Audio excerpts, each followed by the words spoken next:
Just wanted to take a quick video, talk about bottom head tuning a little bit for like 2 seconds, really. Just kind of explain what I do with my bottom head and why I do it and what it sounds like. If this thing would tap, I've got a D drum 14 5.5 iron hammered snare.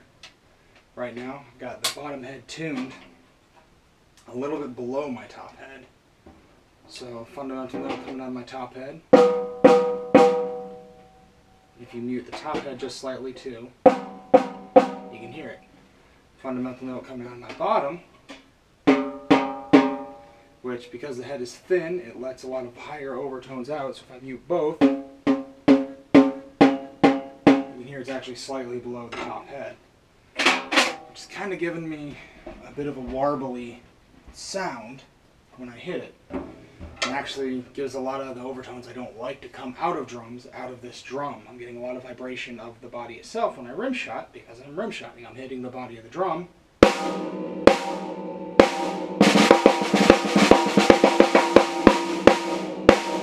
You hear a lot of kind of ooh noise coming out of it. It's not very crisp and sharp as it should be. I mean, the thing's made out of iron. It should be a very sharp head. So I'm going to take this, I'm going to go up a bit. People say do star pattern or whatever.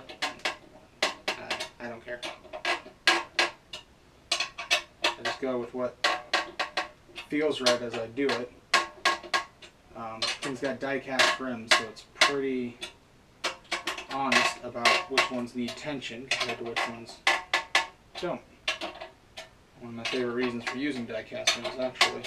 Plus, I like the focus I get out of it. It's very helpful, especially on this drum, because this drum is very heavy on the overtones. So, I've got a rough range on there now.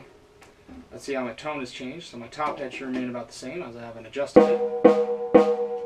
My bottom head,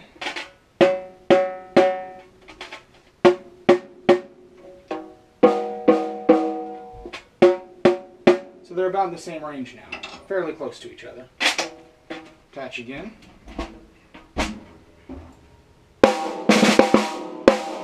still kind of have a lot of that coming off of it.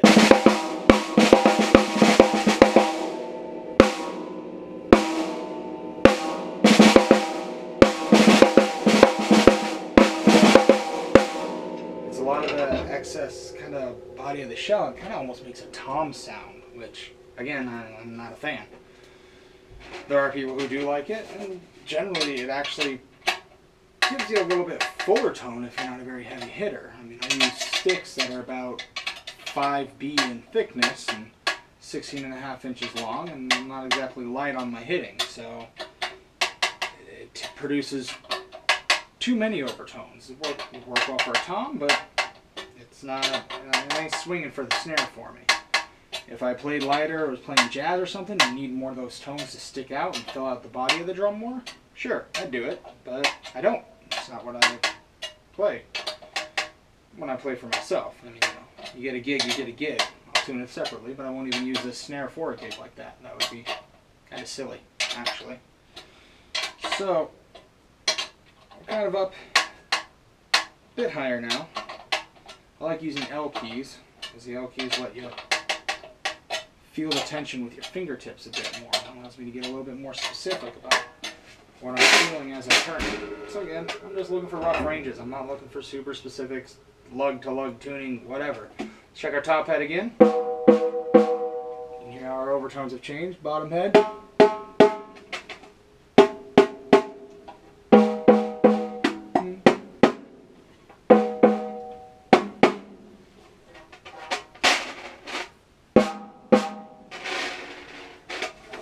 This. So we're about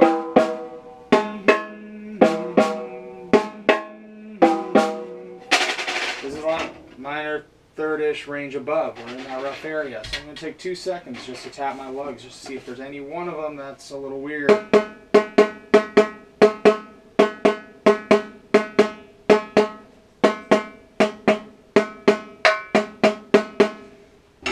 couple of them near my snare bed are a little low. That's fairly normal. I feel like these two need to move up a little bit. That guy didn't. That was a miscall on my part. And this guy needs to come up. And it was... These two are slightly below a couple others. And that should be that. So now, we should hopefully, unless I screwed everything up, have a little less warble kind of going on in our sound. Should probably set these down so everything ain't buzzing quite as much, huh? You. Alright. Something else is buzzing. Well, that's the crap. Don't care. As you can hear, the tone's got a little more focus to it. We can remove all that top end if we wanted to, simply by adding some sort of muting substance. But I can just slap on my snares. Let's go about here.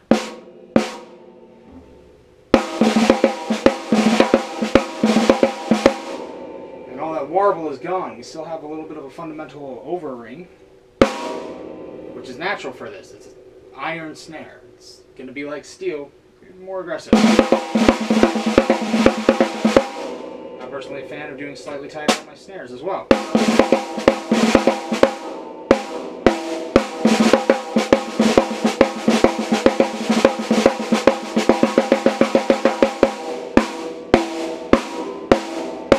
The warble isn't really there anymore. It's more focused. Clean, it sits with the snare well. I don't know what I do. I have like a moon gel or something. And this is for me personally. If you'd like a little bit more ringy, that's fine. This is an iron snare. I don't want it to ring as much. It's actually so much that a one moon gel right in that spot is a bit too much. Let's go up. There's a little bit more body.